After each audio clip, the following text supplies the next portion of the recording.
today should be good. It's actually really interesting. This is something I never thought about talking about. It never really crossed my mind to be a topic. But it tends to come up a lot when I'm talking about my patterns, when I'm talking about my designs, that one of the main reasons that I like designing and that I've liked crocheting is because it has been a real confidence booster for me as a person, just overall as a person.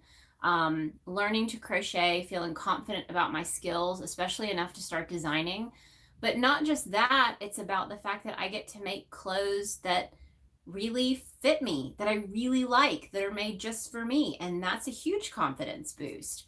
So I have a whole 2 pages of notes that I get to talk about today with you guys. And I would love to know from you guys if you struggle now or if you've ever struggled with self-confidence, your image, body positivity, confidence levels, like if that's something that you've struggled with in the past or if you struggle with now. And that's probably where I'll start. I'll start kind of with my history of what I have been through as a person when it comes to confidence levels growing up, and really kind of where not just crochet, but just crafting and art in general, how that really helped me, how that affected me, and see if you guys have had similar situations. It was probably, I mean, it had to have been middle school. It was middle school when it all started. I considered myself to be a bigger girl growing up, especially through kind of that late elementary, early middle school. I actually quit gymnastics because I was the biggest girl in my class.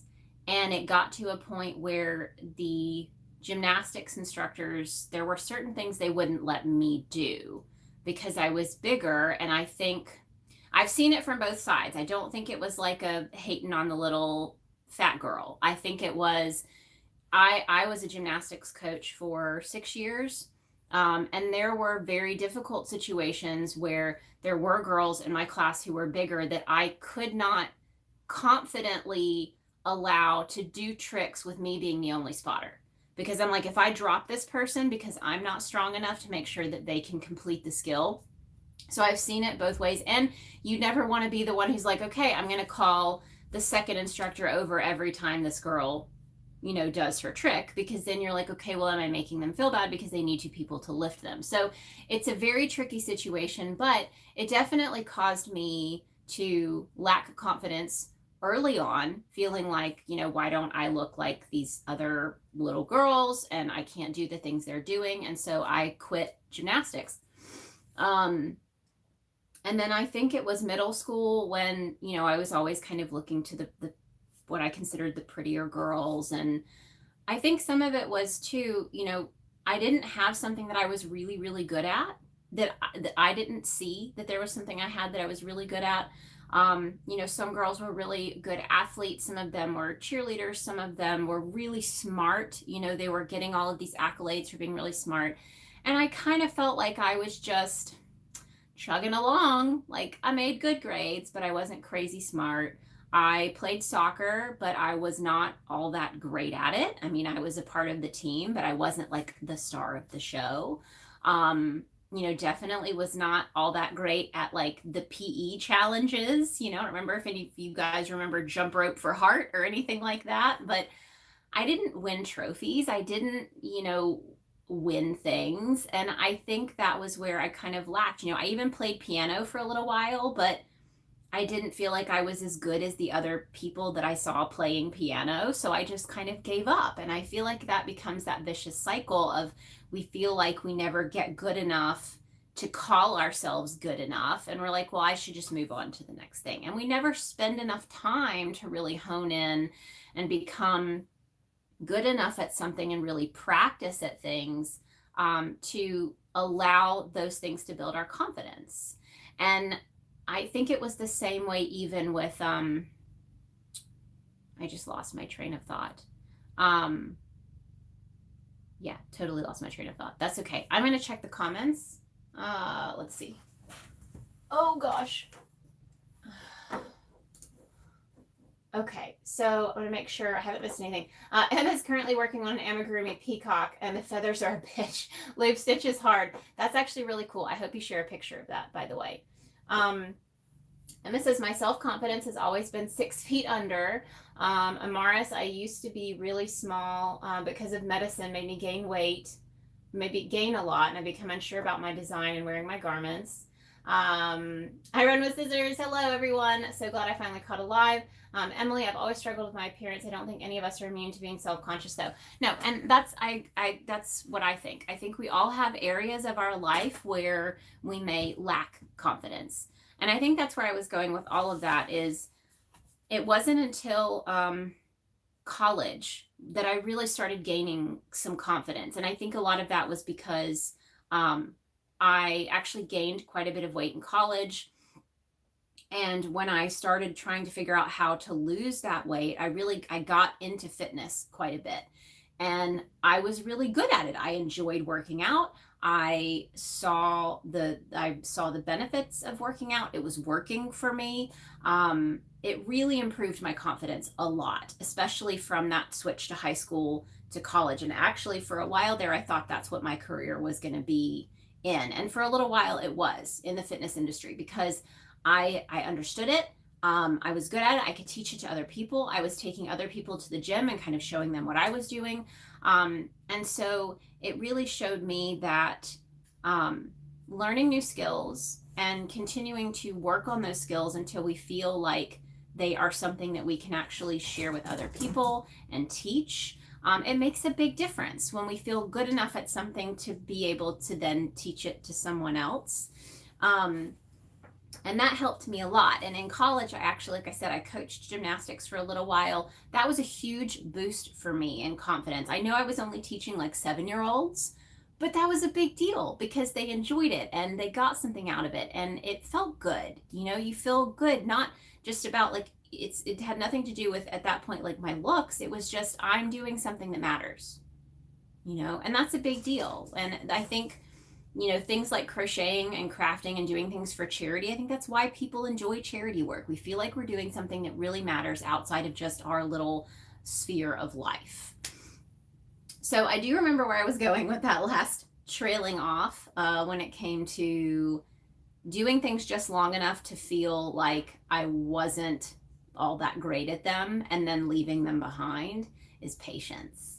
So I realized as an adult, I know it now, and now I can make adjustments on the things that I try to do. But I didn't have a lot of patience, never had a lot of patience.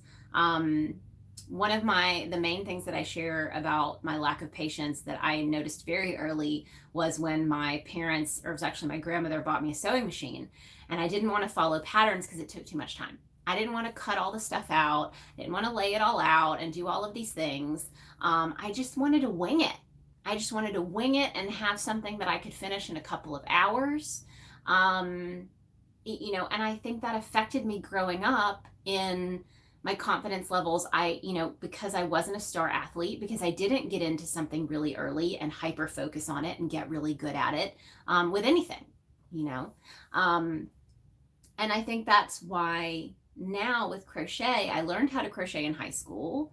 But it wasn't until I really started crocheting and making a lot of gifts and realizing people wanted to buy it that my confidence level started to get boosted with that side of things.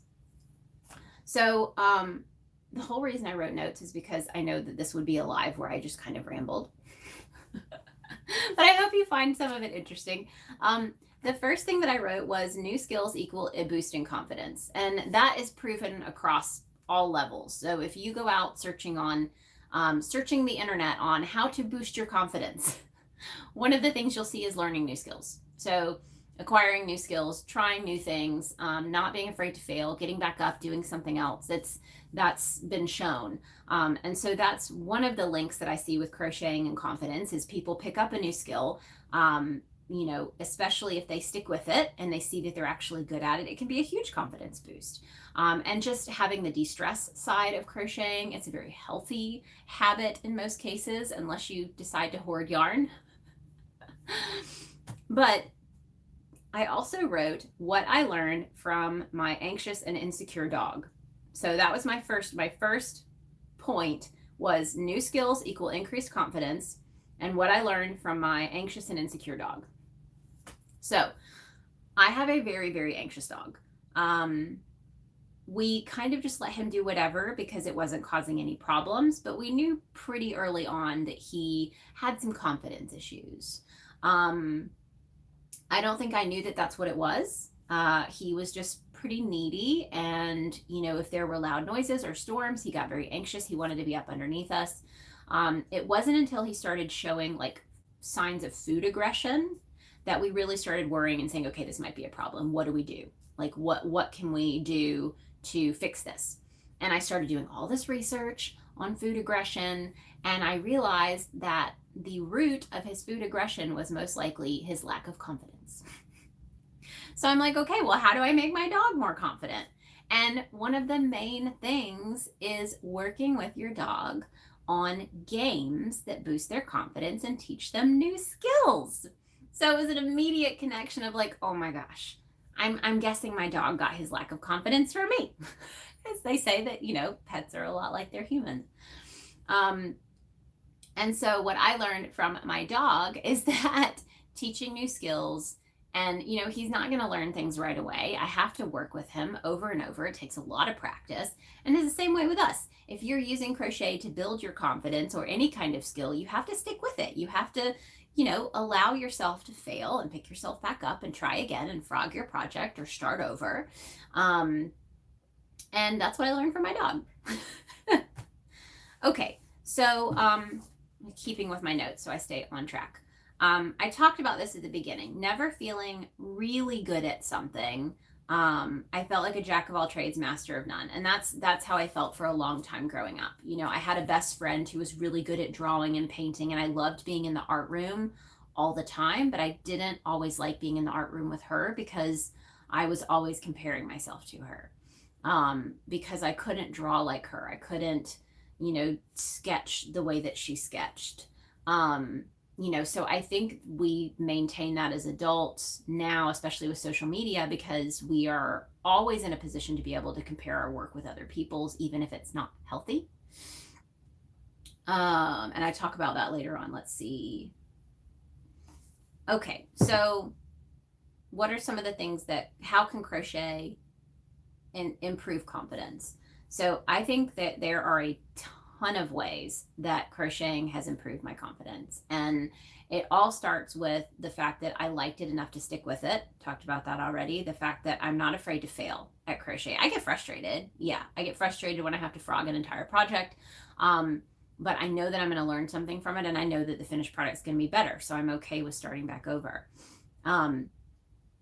Any amount of learning new skills, finishing projects, selling items, following patterns, sharing your finished projects, all of that can build your confidence. And I think that's why for me it's been so important, because it's not just about learning the new skills. It's not just about finishing the projects. It's about me wanting to put those projects out in the world because I'm proud of them. And that's where it gets a little tricky for people when they start creating their items, because even if you're proud of it, I think there's a fear of putting your projects out there and not being sure what other people are going to think. I feel like my notes are all over the place, but that's okay, right? All right, let's see.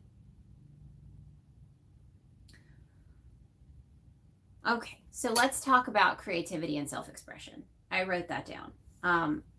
One of the links that I found with crocheting and confidence for me is being able to creatively express myself in a very particular way, especially with how my brand has grown. So going back to the comparison thing too, I think I'm just going to throw this out there. Yeah, thanks. You're doing great, Evelyn. Thank you guys. I appreciate it. It's difficult. I had all these notes, but they're just kind of all over the place.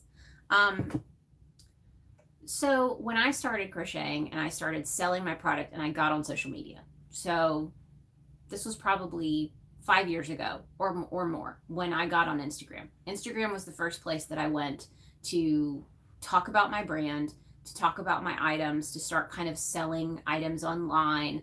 And really for me, Instagram was, I didn't have a website. So Instagram was like my portfolio. That's what I treated Instagram. I treated Instagram as a portfolio of my work, with the goal being that if I was going to be making custom orders, people could go on my Instagram page and see all of these different things that I could make, and they could kind of choose something that they liked and say, okay, I want one of these, you know. And I was very often comparing myself to other accounts. So when I started my Instagram account, I would look at what other people were doing and I would try to emulate it. And that got really, really difficult. It didn't just get difficult, it got stressful, because I would see, okay, well, this person has 100,000 followers. So they're obviously doing something right. So I should do what they're doing. And so I would spend literally hours in my yarn room trying to create a beautiful, like, lay flat photo of the items that I had made that looked like the photos on this person's page. I would use color combinations that that person was using, even if I didn't like the colors. And I feel like that's where we get in trouble, because that's not going to boost our confidence, because we're not expressing ourselves. We're trying to be someone else. And so it wasn't until I stopped that and started saying, what do I want to make? What colors do I want to use? What do I want to share on social media? And it doesn't even matter if the photos are that good. It doesn't matter if the photos look like that person's photos. It's what I want to share. The stylization of my Instagram account went through a lot of phases, and it took a long time to get where it is now.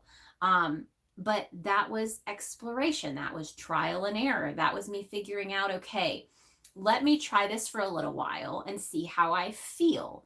And if I feel like crap because I'm not enjoying the process, then it's not what I need to do. And so I think now the reason why I'm so confident in what I'm creating and what I'm putting out there, and in my Instagram feed, and in my overall brand aesthetic, and my website, I like it all. And that brings me joy, which makes me more confident in who I am and what I'm putting out there, because I love it. I'm looking inward and saying, do I enjoy this? Do I like this? Do I look at my Instagram feed and smile? Or do I look at it and say, oh, that's not me, you know? So you really have to find this balance. And I know some of it does depend on what you're making, but I talked about this in my last video. When you're trying to find your niche, it's a delicate balance. It does matter in some cases what sells, but in some cases it doesn't. Because if you are currently making a whole bunch of amigurumi, but you hate it, then you're not gonna, this isn't sustainable. You know, you need to delete all of the amigurumi pictures from your page and start making something else and put that out there, and then see how you feel. And I'm not saying you have to delete everything off of your page. If you go way, way back, I did keep some things on my feed, but I did do a pretty big purge. Most of the time when I started trying to change my feed around, because I truly believe that the stuff that you're putting out there into the world is going to attract either who you want it to attract, or it's going to attract people you don't want to attract, because you're not putting out there what you want to put out there. So what I put out into the world, I feel very strongly about. And so far, for me, it has attracted the kind of people that I want to follow me. Because I feel like I'm being true to who I am. I'm telling people who I am, and if they don't like me, they're not going to follow me. And I think that's important. If I was spending all of my time trying to emulate someone else's account, then people may follow me because they think I'm like that other account. And that may not be true. That's not who you are, you know? And so I think for me, that journey of feeling like I'm getting to be myself, that's the real root of this video. That's the important takeaway. Of my confidence has grown tremendously, and it's because people like who I'm being, and the ones that don't associate with me. They don't join my communities. They don't follow my feed, and that's okay, because the people that are following me want to be there for the right reasons. The people that are in my Facebook group want to be there because they like the community and they like the type of people that are joining that community. And a lot of that stems from me. They found me somewhere, they like my personality, and they want to be a part of the community. And I think that's why we have to have pride when we're putting ourselves out there, to just be who we are, so that we can attract people who want to be around us because they like who we are at the core, you know. Okay, so let's see. Let's jump into why I think that crocheting can build self-image confidence. So I talked about it at the beginning. I didn't have a lot of confidence growing up as a kid. One of the biggest things that I struggled with was finding clothing that felt right. And this is really weird, and I know I'm not the only one, but it didn't matter how it looked in the mirror. It mattered how it felt on my body. And I struggled with that so much growing up. And I remember, I tell this story all the time, that my grandmother took me shopping for jeans, and she found me crying in the dressing room. And I was a young teen, like preteen. I was probably 13-ish, and crying in the dressing room because I tried on hundreds of pants. I mean, I'm not kidding. I'm sure it wasn't 100, but probably 25, 30 pairs of pants. None of them felt good. None of them felt, I didn't feel pretty. I didn't feel comfortable. Nothing. I didn't like them. I hated them. I felt like Michael Scott. I hated it. Hated it. And I struggled so bad with that, to find clothing that not only felt good on my body, but that when I looked in the mirror, I liked what I saw. And I struggled with that for a long time. Like I said, it was not until college that I really, really started seeing like a self-image boost. And a lot of that did come with the fitness side. I did not see a huge boost in my self-confidence until I was very active in the gym. I felt better about what I was eating. I joined the cheerleading squad. That was a huge boost, because when I was little, I thought I'd never be a cheerleader. I had a girl in middle school tell me that I would need to join Weight Watchers before I'd be allowed to be a cheerleader. So I didn't have the best background with that, but I finally felt athletic. So, that was something that was important to me. My dad was a runner. I wanted to have that side of me, but I never had the endurance, and so it was around that time, but even then I was very insecure. So I was a little more confident in my self-image, but I was a very insecure person. So there is that big difference there. There were still things that I was always seeking approval.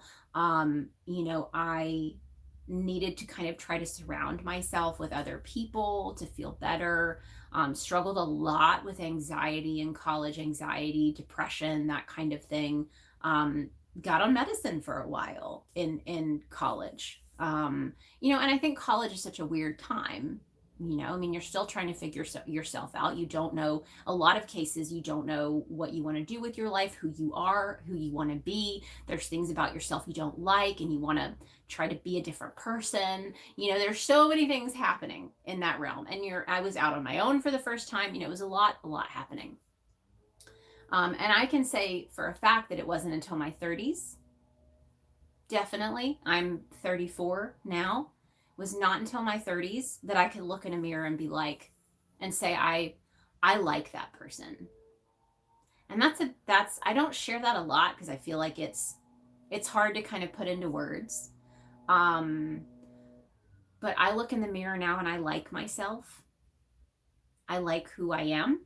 I like what I see. I'm appreciative of my body. There are still things that I could pick out. If I really wanted to sit there and be negative about myself, I could.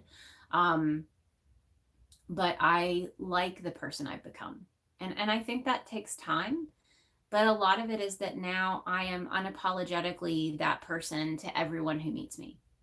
I'm an open book. I talk about things that I've struggled with. I talk about the difficult times. I talk about the great times and the difficult times.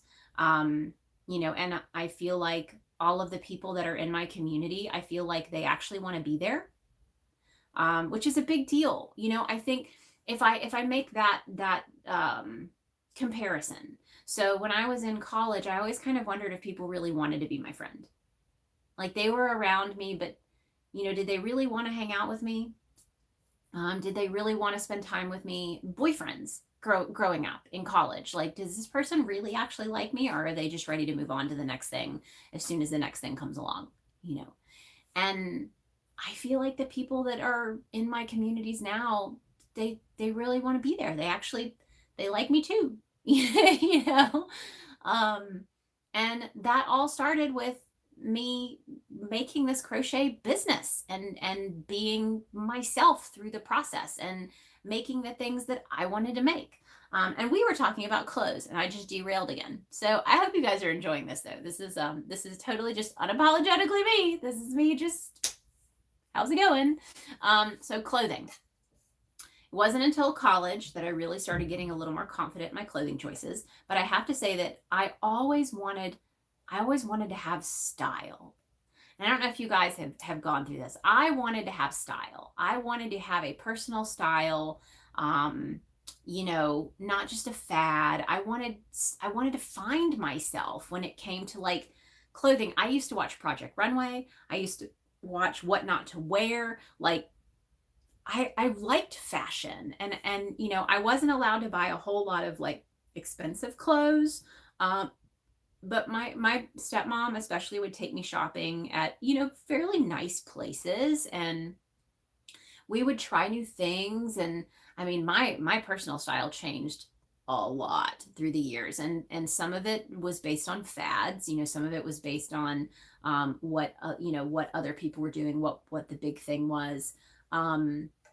But nothing ever stuck because nothing ever felt like me. And it really wasn't. I think now, you know, I think I'm at a point now, again in my 30s, where I know what I want. I know what I want to wear. I know it feels good. It took a long time. Still takes a long time sometimes. If for instance, I have one pair of shorts. I'm wearing them now. So these shorts, these are by North Face. They're just little khaki shorts. I found these it's like the certain style by North Face. I found these 5 years ago when I went to we went to visit my husband's sister in Florida, in Fort Myers. And it was really, really hot, like really, really hot. And they lived in a house that did not have AC because it was like the whole sweat lodge mentality, you know. We didn't have clothing for that. And so we went to a local sporting goods store, and I found these shorts. They're a linen blend. And I loved them so much that I went ahead and bought two. And then I started looking on eBay because they were expensive shorts and I didn't want to spend that much. But I got on eBay and I bought 3 more pairs. And this year I bought 2 more pairs. And I will buy them in every color. And they are the only shorts I will wear because they are comfortable. They feel good. I feel good in them. I feel like I look great when I'm wearing them. And that's how I am with clothes now. So I know that I have that issue. I'm not going to just buy anything. I have to try it on. Sometimes I will spend, again, hours in a dressing room, go home empty-handed, but that's okay because I know that that's an issue, and I know that I'll find it. I'll find the golden ticket. I'll find the golden pair of jeans that I love, and then I'll buy 7 of them. You know, so it's easier to do that now because as an adult, I can process that and say this is okay. This isn't a problem, you know. And so I think we have to figure out the things about ourselves that even if we don't like them, we have to realize it's not a negative. I don't hate myself because I can't wear everything that I wish I could wear. I can't just go into a store and buy something and love it, you know. Or if like high-waisted jeans, I can't stand high-waisted jeans. I own 1 pair, and it's because I feel like in photo shoots, there are certain things that high-waisted jeans look really good with, and I will wear them to photograph some of my crochet items because I like the way that it looks in the photograph. But I'm not wearing them around. They are not comfortable. Not for me. So, that's where I'm finding, but I'm okay with that. It's a quirk about myself now that I can accept and say, like, it's a part of who I am. I can share it. Other people can relate. I'm not the only one. So I think sometimes it's seeing these things that we have maybe for years seen as negatives and say, it's just a part of who I am. It's a part of what makes me different. I'm unique, in that way. So, how did crochet affect that? Because I keep derailing. For me, crocheting affected that because I can make things that fit me the way that I want them to fit me. Now, I have not figured out how to make like crochet jeans, and I'm not trying to do that. But one huge side of that was bras. So it's just as bad as jeans.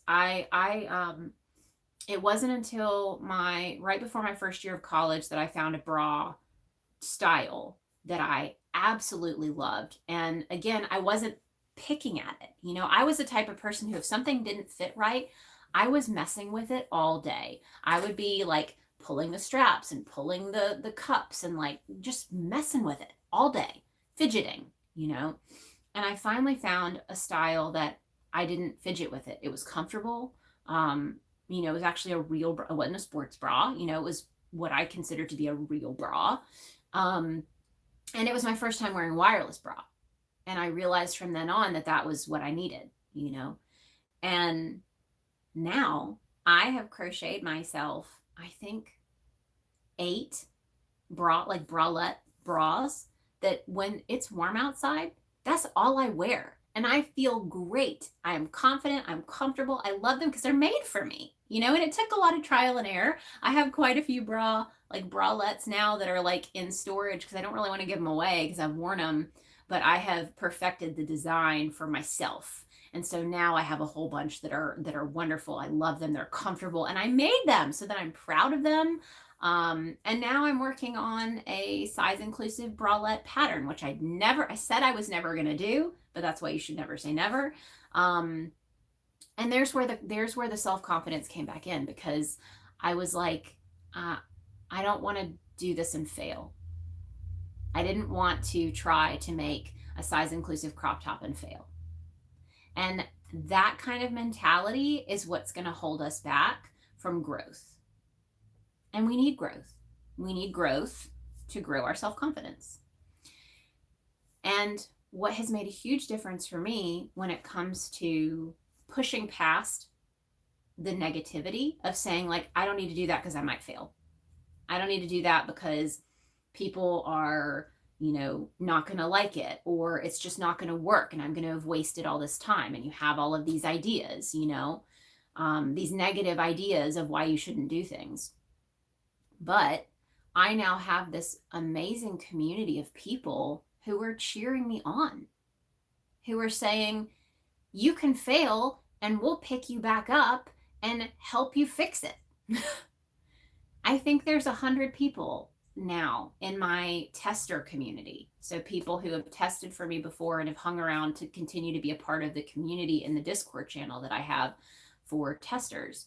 And I know that if I fuck up, that they're going to be there to say, it's fine. This is what we're here for. And that means so much. That's why I'm attempting a size inclusive bralette pattern, because of them. Because I know that if I fail, I'm not going to fail alone. Like, they're going to be there to pick me up, support me, say, this is what the process is all about. We want to see you succeed. We're going to help you. And that's where the other side of the confidence comes from, I think, from crocheting, is because there is a huge crochet community. You guys know you're a part of it. And there are sections of it. There are areas of the crochet community that can be quite dramatic. Don't usually follow people who have the drama because I can't handle it. I can't handle drama. I can be a very emotional person, and that can affect me negatively. So I steer clear, and I stick with the parts of the community that make me happy and continue and are supportive and want to comment on my stuff and want to say good job. And I have to do the same thing because it's a two-way street. So that's another thing, is if you're a part of the community and you feel like there aren't as many people commenting on your stuff, you have to go out there and create those relationships. Find the accounts that you connect with and talk to those people, comment on their stuff, start conversations, join a Facebook group. Now, it's okay if you join a Facebook group and then immediately leave because you say that's not the group for me. So, there's a lot of groups out there.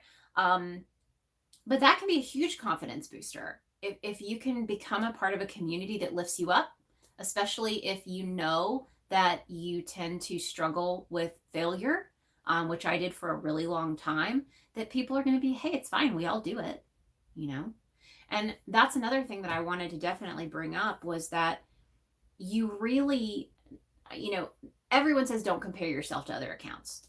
I know you've heard that. We've all heard that. But here's another reason why you shouldn't. Because not every account tells the whole story. My account doesn't even always tell the whole story. I don't share every single failure. I share every single success in most cases, because usually a success means I finished a pattern. But I don't share every single failure. I try to be real, and I try to talk about the difficult side of things with running a business. You get negative Etsy reviews. You get people who have issues, the post office loses packages. You completely fail a design. There have been times where I put a design out there to testers and have to completely rework the sizes because they're just dead wrong. And you don't always see that, and so that's another reason why you just can't compare yourself to other people's stories, because usually it's half the story. We all fail. We all fail. We all fail. We all have to frog projects. We all struggle with different things. We're all going through something. We've all got things that are happening in our life that make us crazy and that may be very, very negative, but we all have that. And so just remembering the humanity side of things, and remembering to treat people, again, the way that you want to be treated, need to be treated, and know that, we definitely can't assume. We definitely can't assume. We definitely can't judge people by their Instagram accounts. I mean, there have been times where I have assumed that someone is not going to be approachable, relatable, what's the other word? Like, for instance, if I sent them a message, there's no way they would answer because they're like the cool kids table, and I have been proven wrong multiple times. So now I try really hard to never assume based on someone's account, how many followers they have, what brands they're working with, how many success stories they've had. You don't know them personally. And I think until you do, that's why we can't compare. Can't compare. Don't compare yourself to other people. Can't say that enough.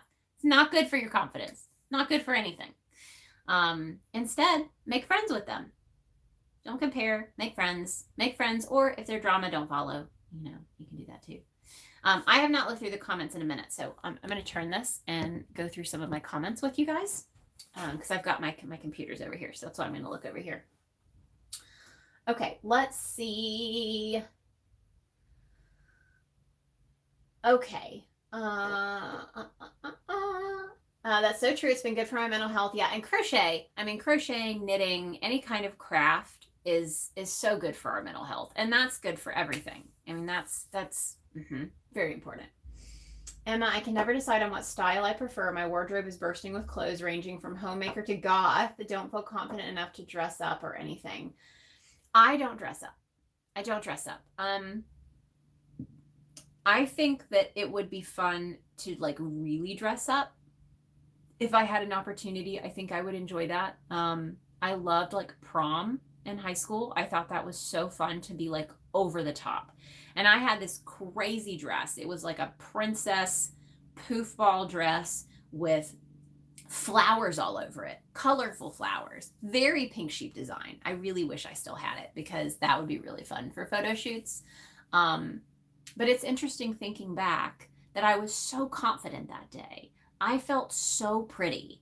And it was a dress my parents didn't want me to get. They thought it was over the top. They thought it was kind of silly, but I loved it. And I think that's important. You have to, if it makes you feel good, and especially with clothing, it doesn't really matter what other people think. Like, you need to do things that if you feel good when you look in the mirror, and you know, I don't know how I'd feel if my husband was like, that's ridiculous, but he supports me, so it doesn't really matter.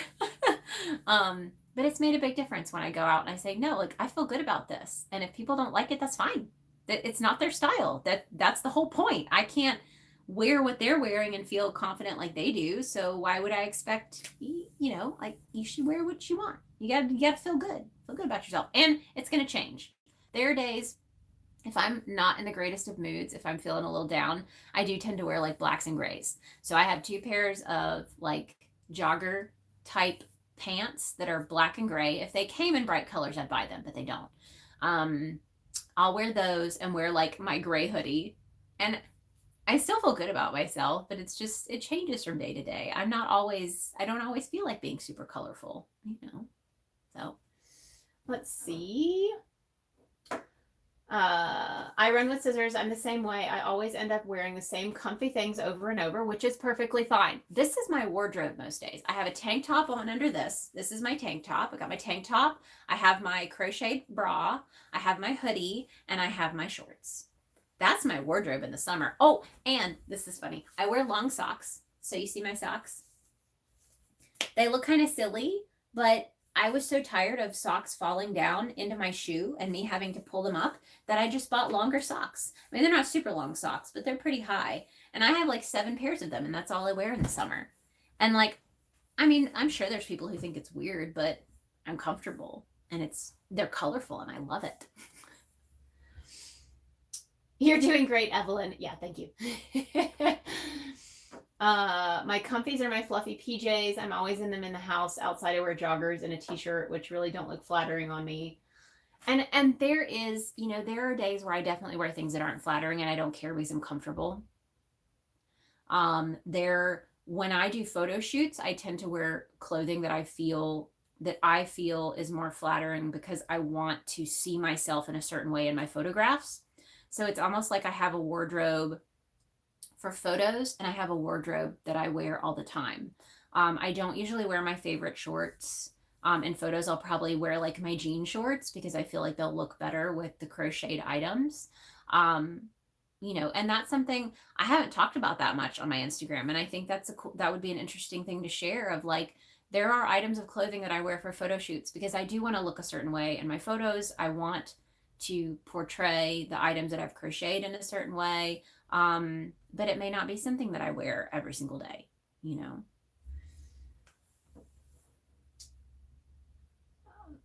Nowadays, unless I'm creating, I'm not happy in myself. I have to be making something. I have serious anxiety disorder. And Emma, I think it's accepting these parts about ourselves. And if, there are parts about myself that I wanted to change, and I worked really hard to do that. I grew up, and I don't talk about this really at all, but I lied a lot to my parents. They were very strict, and I got really good at trying to hide things from them and lie to them. And it became a part of my personality that I did not like. And I have worked really, really hard to get past that and become what I consider a very honest person. And that was a really, really hard part of my life, to try to get out of this kind of habitual lying. Because I would lie about stupid little stuff because it became just a part of what I did. And this was in my 20s, and I am so much prouder of who I am because I worked so hard to fix a part of myself that I wasn't happy with. There are parts of myself that maybe aren't the greatest, but I can accept that and say, that's fine. I'm not going to try to fix it, which is like with my clothing issues. I'm not going to I don't want to be uncomfortable, and I don't have a problem wearing the same pair of shorts in different colors. I don't have to fix that. But, there are things about ourselves that we can work on. We can always try to be what we would consider a better person. We're always trying to be better. And, I don't know, but it's hard. It's a journey. And I think sometimes our surroundings make a big difference. The people that we surround ourselves with makes a big difference. It wasn't until I met my now husband and we moved in together and started our life together that I got off of depression medication. I wouldn't have been able, I mean, I say I wouldn't have been able to do that without him, but um, it was made possible because my whole day-to-day life experience was different with him. And he brought me peace, and I didn't have the anxiety that I had. So I think that's important too. And that's a big part of where that community comes in, and surrounding yourself with people that help you feel better and less anxious and more empowered and more creative. And yeah, but making all the time is good too. Okay. Finding yourself is a never-ending journey. That's true. I can't be still, but I have a lot of health issues, so I physically want to do a lot. If I'm crocheting, it makes me happy and keeps my brain busy. Yes, I mean, I can't watch TV without crocheting. I feel like I always have to be like crochet multitasking. Amen. Running with scissors. So true. Found that I'm quite good at amigurumi. I get excited to start a new one and finish it. And that's what you're looking for. You want to make things that bring you that joy, that you're excited to do it again or make something new.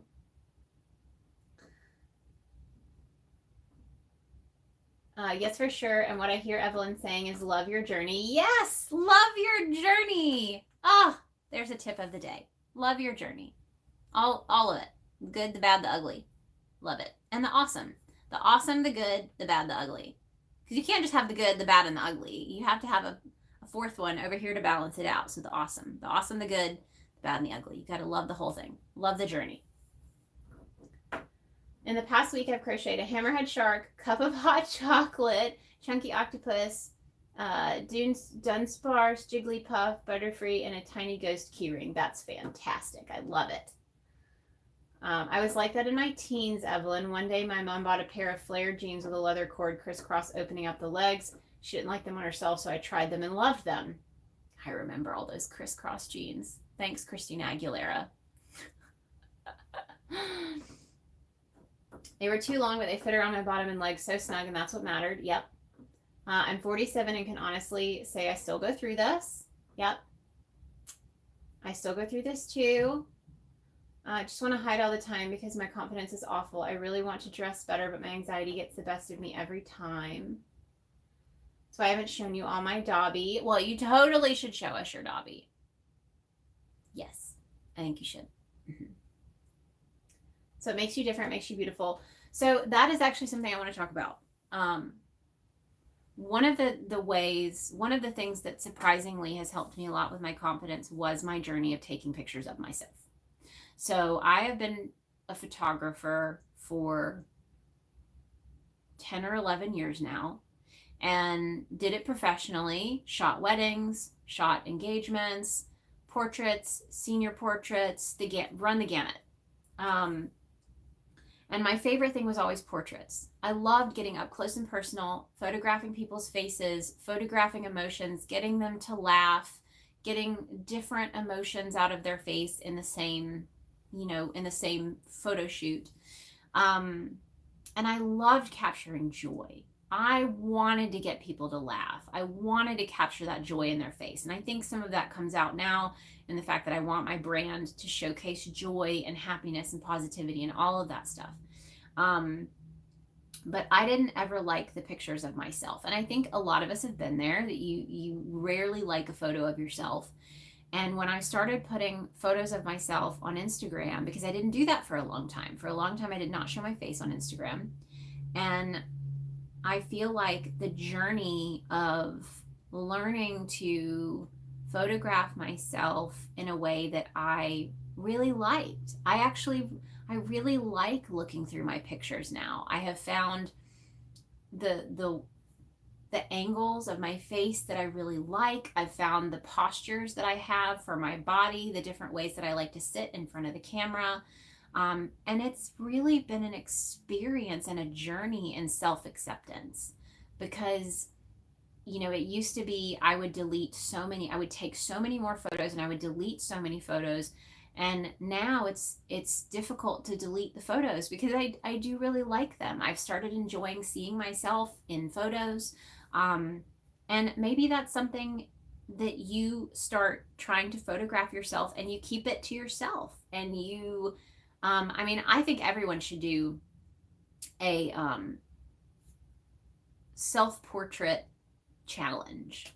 Like, even if it's with your phone, I think you should get up close and personal. I think you should take photos at different angles. I think you should photograph yourself. I think, and Bluetooth, not someone else, like yourself. Get a little Bluetooth clicker for your phone and take pictures of yourself and see what you like and what, the angles that you like, and you're going to be more confident in those photos to then, you don't have to share them right away. Like I said, I mean, I think that it should just be for you. This is something for you. It's a personal journey, and if it does affect you the way it affected me now, like I like sharing my photos. I'm like, oh, this is a good one. I think this is going to be really nice, but that's something you can try. If you're nervous about sharing pictures of yourself, you can start by just taking pictures for yourself. Save them on your computer, print them out, put them in an album. I have an album full of pictures of myself this was when I was younger. But I think it's important. So that it's made a big difference for me. So you should try. How can I crochet a bra and it actually hold me up? So that's what I'm working on. That's the bralette that I'm working on now is it has sizing from extra small to 5X, which most of my patterns do. And I'm doing like a pre-test right now to see if the sizing will actually work and if it will be supportive enough for all the different sizes. So we'll see.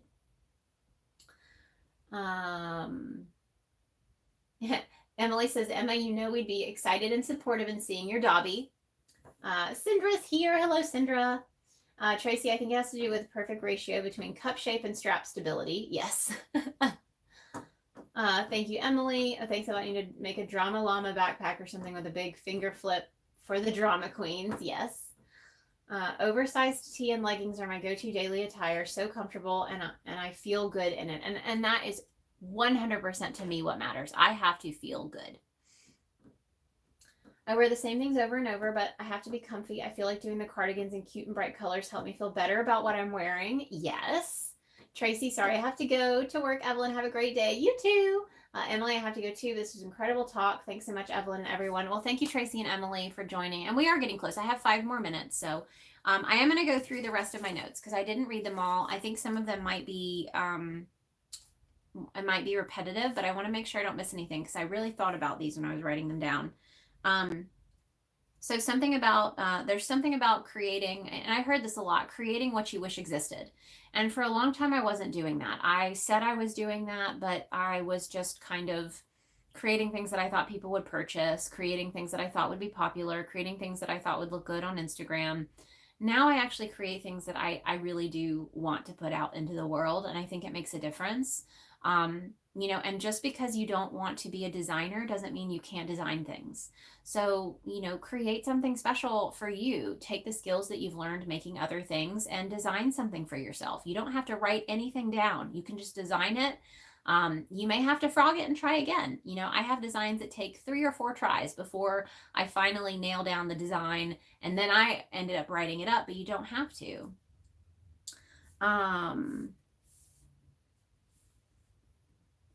Let's see. Having the confidence to fail. We talked about that because we all do. Keep trying and learning. Not all crochet is for you. This is important to me. Just because it's out there and other people are doing it doesn't mean you have to do it or that you're not as good as someone else because you choose not to do it. I create beginner-friendly patterns. I don't do things intricate. And sometimes, every now and then, I let those negative thoughts slip through and I'm like, well, if I don't make like mosaic crochet, am I not as good of a crocheter as someone else? If I don't make granny square blankets, am I missing out on something? Or are people going to stop following me because all of my stuff is beginner stitches? I have to let that go and say, I don't care because I'm doing what I like. I like beginner-friendly patterns. I like things that take less time. I like chunky yarn. I don't like intricate patterns. I don't like fingering weight yarn. I don't like little bitty hooks. I don't like those things. And so, no, I'm not a worse or not as good a crocheter because I don't use those techniques. I'm not a worse crocheter because I don't make amigurumi. I'm just me. And I think we have to remember that. Just because you don't hop on every crochet trend out there doesn't mean that you're not as good a crocheter as someone who jumps on all the trends and makes all the things. That's important. Okay.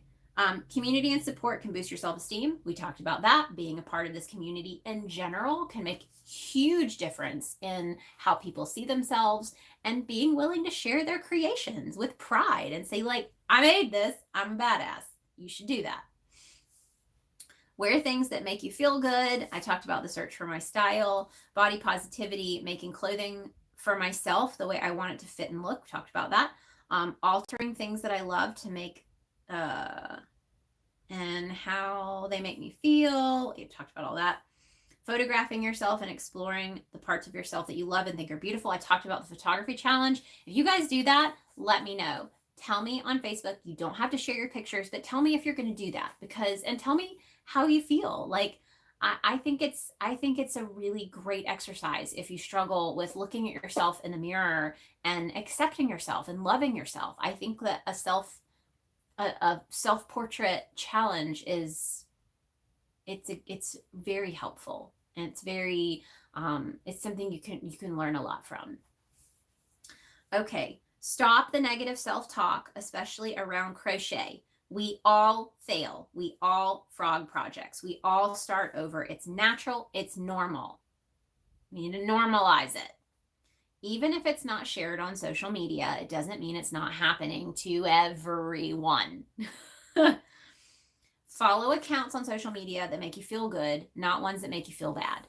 If a social media account that you follow is bringing you down, you should not be following them, because they don't deserve to take your energy away. Okay? So you don't have to block people, but you choose who you follow. You choose who you surround yourself with. You choose what you see. So I think that's important, because I know social media is one of the big factors in people losing confidence and getting more stressed out about what they're doing. So you have to be careful about who you follow and cater that to what you need for your mental health and for your confidence. You need to follow and support accounts that support you back, and that you can have real relationships and conversations with and create real connections. Okay, face your fears. Don't let your mind trick you into thinking that you can't. This was really important. I had a whole bunch of stars next to it. And of course, now I know a lot of people had to leave. So hopefully they watch the end and come back and watch the end of this. But that's what happened with the crop top. I had so many excuses as to why I shouldn't even attempt to make a crocheted crop top that was size inclusive, because I felt like, I have a super small chest. There's no way I'm going to be able to know how to make a crop top that's going to fit all these different sizes. What if I fail? What if I embarrass myself? What if people hate it? And now I'm halfway through the test and it's going great. And I'm so happy. I'm proud. I love getting to see people wearing their new crop tops. And again, it may not be for everyone.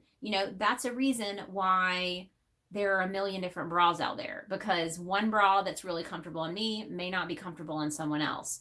But it'll be something that I can check off my list and say, you know what? I pushed through the negativity. I said, no, you're not going to tell me. My mind is not going to tell me that I can't do it. I can do it, and I'm going to do it, and you can do it. And I hear so many people who are like, I can't wait until I'm good enough to make one of your cardigans. You're good enough now. I promise. I have videos. You can follow the pattern. You can do it. You can. You can. You stop saying you can't. Stop saying you're not good enough, because you are. I think that's enough of a rant. So yes, I'm going to repeat that one more time. Face your fears. Don't let your mind trick you into thinking that you can't, because you can. I promise you can. So we are 1 minute over. I think I did pretty good. I know that was a ramble. I knew that one would be because it's emotional. It's emotional when you're talking about yourself, when you're talking about confidence and self-esteem and all of that. And I'm just so excited that you guys wanted to join in, and wanted to be a part of the conversation. And I'll probably have to do another one similar to this or something so we can talk about it some more. But I hope you got something out of this. And I'm just so appreciative to have you guys in my community and a part of my support system. And yeah, so I will be live this Friday on Instagram with Pam Grice of the Crochetpreneur. So you guys can join me on Instagram at 12 p.m. Central Time on Friday. Join my Facebook group, hang out there, share what you thought about today's video if you would like. But I think that's everything. Let me make sure. Do I have a pattern for the hat that pigtails can poke through? Yes, I will share it on Facebook. That is the Sneaky Buns bucket hat. Emma says, we love you for all the easy, chunky patterns you make a reality. There's so many pictures and stuff. I find myself saying I want a shirt with that on it. And yes to the baggy shirts. And Cinder says, testing for you has taken me out of my comfort zone about being in pictures. And that's what I want. You guys should be proud of what you make, and you should want to share it, and you should feel like you can share it. So, all right. Stepping down off my soapbox for today. I hope you guys enjoyed it. I hope I will see you Friday. If not, I will be back next Tuesday here on YouTube, and we will be talking all about how to work with brands. So if you've ever wanted to be an influencer or an affiliate or an ambassador, we'll talk about some of the different ways that you can work with brands and how you can work with brands successfully. Dana says you did great. Thank you, because it was a little rambly. But I enjoyed it, and I think it's important to share these topics. So, all right, guys, we will talk soon. I hope you have a great rest of your week, and until next time, happy hooking!